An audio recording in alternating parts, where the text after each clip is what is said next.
Yo, what's going on YouTube? Let's talk about Aja Wilson's marketability situation. I just heard recently she's talking about it again. She's thinking that she's less marketable than her white counterparts. Let's just call it what it is. I'm pretty sure she even said it herself, just like that.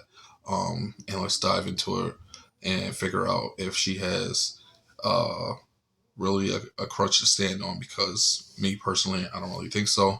My name is Famish. This is Famish for the Media. Let's get started with some facts. So, top 10 athletes who sold the most shoes of all time. You can find this stuff on the internet. It's pretty easy to find. Trying to find things like shoe reports and stuff like that. Very hard to find. I found this on ChatGPT, to be honest. So, but you can look this stuff up for yourself, and I'm pretty sure if the list is not 100% correct, it's pretty close. So, with that being said, top 10 athletes who sold shoes all time. MJ, of course, everybody knows that. Followed by LeBron, Shaq, Kevin Durant, Kobe, Derrick Rose, Carmelo Anthony, Chris Paul, John Wall, which I would have never guessed, and Dwight Howard. And those are all men. Now, I do have reasons to believe why I know that is, and it's mostly because I don't see a lot of women wearing these shoes almost ever. Yeah, every once in a while you might see a cute pair of MJs that a woman is wearing, but I can promise you, most women, if any, are wearing any Shaqs. It's just not happening. Or Dwight Howard's, if you can even point out what those look like, because I couldn't even tell you off the top of my head, to be honest. I'm not that big of a shoe connoisseur, so I'm sure someone could tell you, but to be honest, I couldn't tell you. So, but if you want to go women selling shoes, in that same type of category, you get Cheryl Swoops, Maria Sharapova, you got Serena Williams, you got Giselle Bundchen, even though I'm pretty sure she's just a model, but they put her on this list. Uh, I think that's Tom Brady's ex-wife, right? Um, you got Sabrina Ionescu, you got Brian Stewart, you got Candace Parker, you got Aja Wilson, you got Aja Wilson on the list, and she's barely just started selling shoes.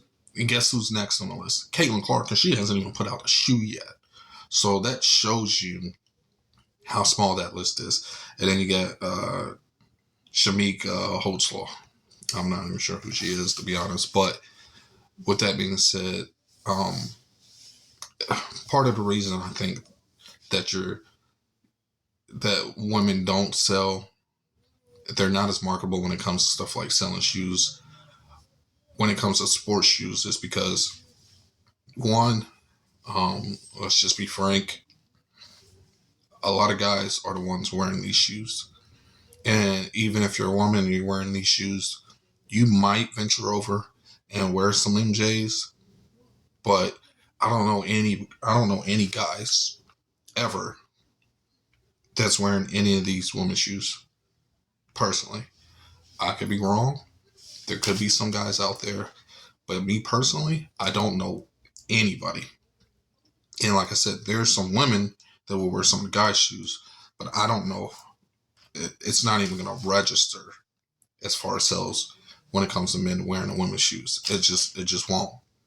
Also, on top of that, um, women have more of a variety of the type of shoe they would wear versus guys. Guys, me, I'm wearing the same type of shoe. Really, I might wear some high tops, some low tops, or whatever.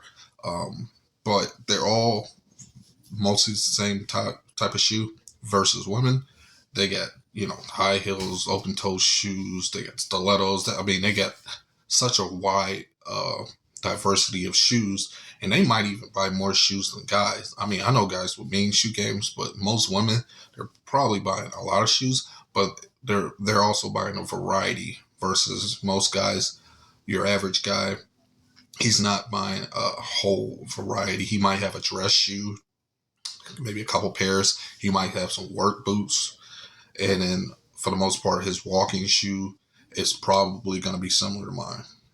Just being honest, and that's usually how it works.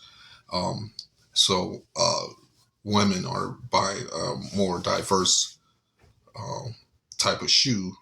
So their money's not being poured into these type of shoes. I know guys that only wear MJs and maybe LeBrons, and basically that's it.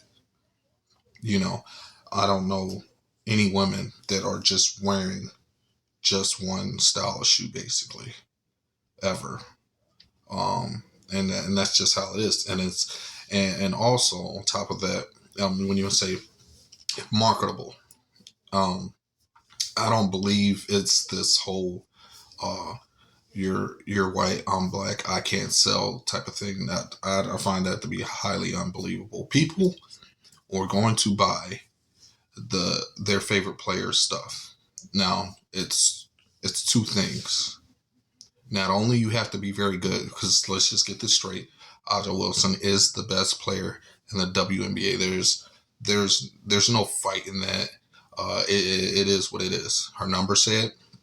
She's won championships, MVPs, and you gotta. And I know people gonna say Caitlin Clark, she's right there, but you gotta beat the man to beat the man. In this case, woman. And until she knocks her out, that belongs to Archie Wilson. It is what it is. Let's just be frank here. But when you say marketable, Joker, let's just say Joker from the NBA. Yes, to me, in my eyes, he's the best player in the world right now, hands down in men's basketball. His numbers is just ridiculous. However, he's not very marketable. His personality is just kind of still. And that's just his personality. There's nothing wrong with it. Ant-Man, very exciting. His numbers aren't what his is. Ant-Man's very, very good. Definitely a superstar in my book. So it's like Jason Tatum. But they're not Ant-Man. Ant-Man's just fun. People want to be around Ant-Man. Sometimes I feel like Aja Wilson is she gets in her own way. And when you start to bring like the politics and stuff like that, is when people start to get turned off. Me personally, I don't want to turn into sports to be political. You can be political outside of that. When I turn on sports, I want to be entertained. Simple as that. And also, her style of play is, I don't want to say Tim Duncan-ish, because that's what everybody's been calling it. I probably said it myself. But it's not as fun or entertaining as throwing passes behind your back or shooting deep threes. And a lot of people fall into this boat, and I don't even think it would matter all that much if there was an Ant-Man type personality there. John Morant, for instance, was very marketable. However, with his pew pew type stuff he had going on, it kind of took away from that. So he kind of lost that marketability just because of stuff like that. I think that if he never got in trouble with any stuff like that, even though I don't believe he served any time or anything like that, it was just the way things look. And if things look a certain way, that's almost enough to turn people off, unfortunately. People don't want to see gang type violence or anyone trying to act like they're a so-called thug. And I know that has its own connotations and stuff like that. Um, but with that being said, this is just my short little video trying to get some stuff off my chest about how I feel, how I think others might feel, trying to give you some facts, actual facts that I don't think has anything to do with her being black at all, because all these guys on this, the number one sellers, are all black. You know, white people buy shoes too. And Jordan said something similar, but he used the Republicans, whatever. But people are going to buy a shoe if you're likable. And that's what it comes down to. I'm a YouTuber now, very, very new. Only got a few videos. I would love for someone to just market me and be like, oh, he's the next big thing. But unfortunately, I have to do it myself. I have to be likable. People have to want to be around me, want to listen. And I know there's some things that you probably don't want to bring up if you want people to be on your side. And that's just the bottom line. So, with that being said, until next time, see you later, YouTube. Bye.